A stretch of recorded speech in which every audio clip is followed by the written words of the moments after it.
tunazozipokea kutoka kwa Mungu Baba. Kwani imani ni mlango wa fadhili nyingine za kimungu tunazozipokea kutoka kwa Mungu Baba. Tukiwa na imani tutapokea wokovu.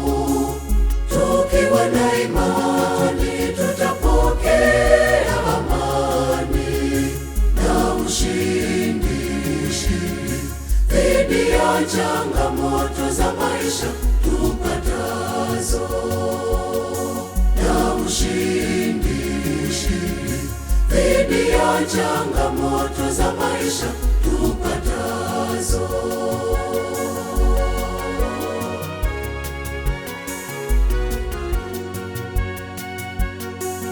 Imani huleta uponyaji. Imani tuliyopokea hutuimarisha. Imani hufungua mlango wa miujiza. Kristo, linda imani yako. Linda imani yako. Kristo, linda imani yako.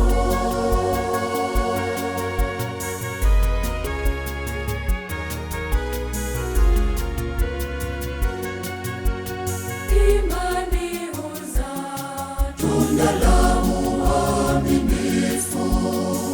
Imani huzaa tunda la mapendo. Imani huzaa tunda la matumaini. Kristo, linda imani yako. Kristo, linda imani yako. Kristo, linda imani yako.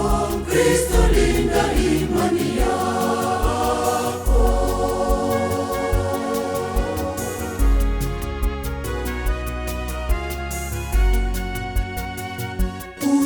Usitangetange kwa mafundisho ya upotofu. Linda imani yako.